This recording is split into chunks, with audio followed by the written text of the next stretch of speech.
Ilia Topuria, man.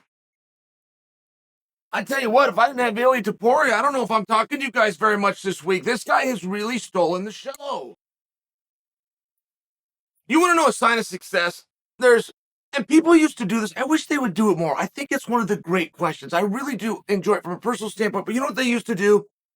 You'd have guys that were doing post shows. You'd have guys that were doing an MMA show this week, but they're discussing what's already happened. That's hard to do in sport, right? There's a reason that you will never see the Super Bowl replayed on TV. It's really hard to go back in sport, even a week. I digress. One of the things they used to ask is it was stock. Whose stock went up more? Who was the big winner from the weekend? Whose stock went up the most? And it was a great question because it's the perfect way to look at it.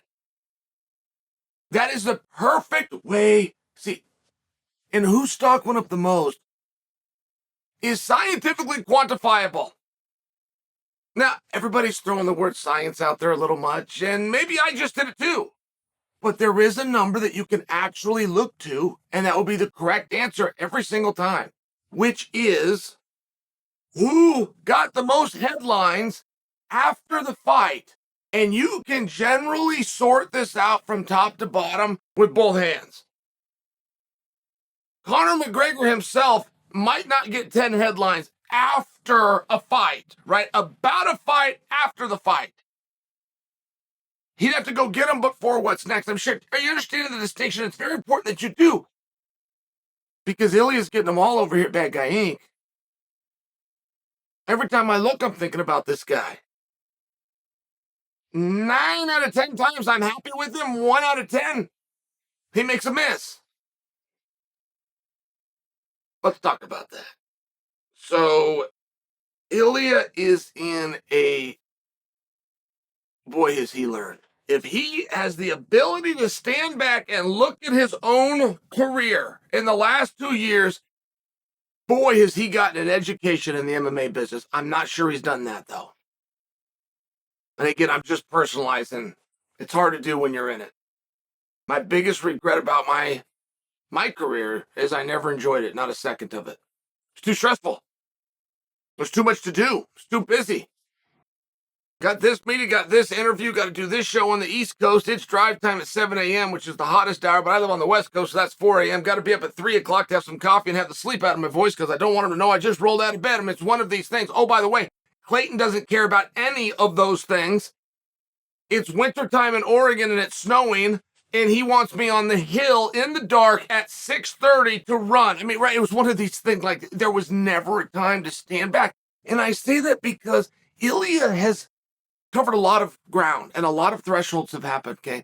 Ilia is an undefeated fighter, and I'm taking you back. Ilia was an undefeated fighter. He's an up-and-comer. He's trying to get his name out there, but behind the scenes that nobody knows because nobody knows who he is, right? That's just part of being an up-and-comer. Very condescending. We don't even know who you are.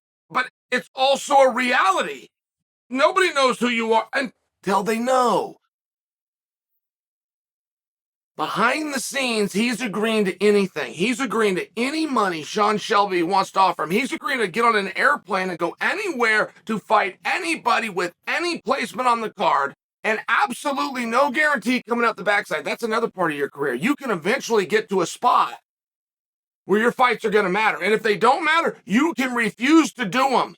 You get to a spot where you have enough pull that you can make sure this matters. If this doesn't matter and there's not a guarantee that this matters, call someone else. He wasn't in that spot. He was having to do everything. He was having to be a good little soldier.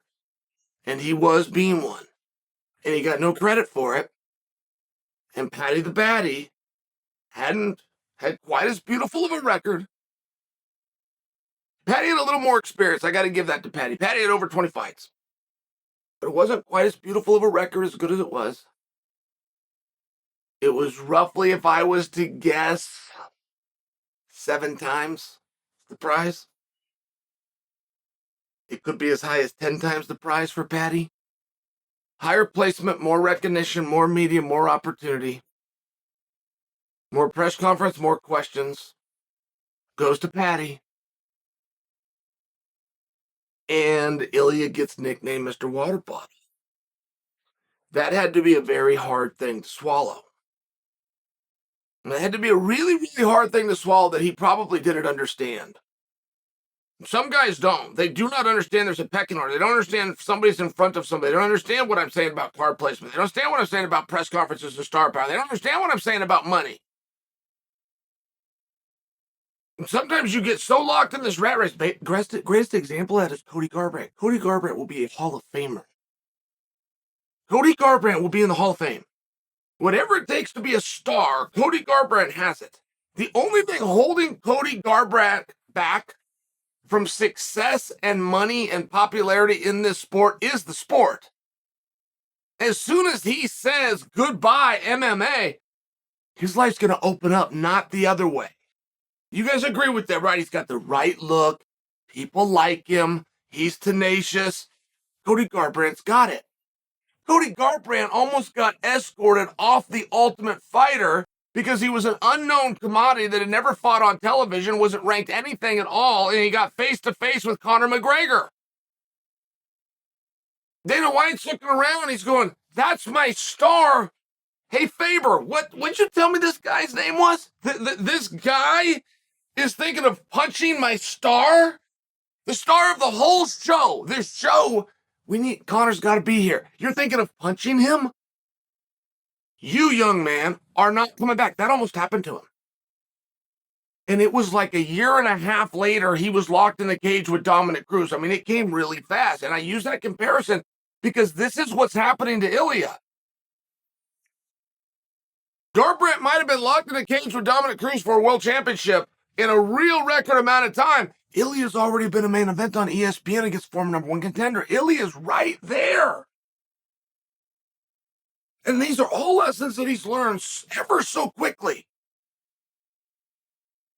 And now he's in a spot. Okay, this is the same. Think about that from Cody Garbrandt. I realize I'm jumping around, but I sure hope you're seeing the comparison. Cody Garbrandt almost got escorted off the Ultimate Fighter. Cody Garbrandt came back to the Ultimate Fighter. It was his show. Because remember, he is now opposite Dillashaw. It's his show. They're wearing his jerseys. They almost threw him off the set. The same guy. They almost barred him from UFC property. He's going to be in the UFC Hall of Fame. It's the same guy. Are you seeing the comparison? Ilia had better not have done anything more that day of the water bottle than take a water bottle shot and go and complain to the media. Had he done what he wanted to do, he would be gone. And you guys wouldn't know his name. He would be Mr. Water Bottle. And the same thing would be true about Cody Garbrandt, who's going to be in the Hall of Fame. Guys, if you don't find that, I mean, come on. You can't get this anywhere else. You can't get these comparisons anywhere else. And it's very important that you know. Do you want to know why it's important? I gave all this background. My partner, Ryan, hates when I do this. I gave all this background to get to my point. You know what the point is? The point is, stick around. I'm going to make this a two-part.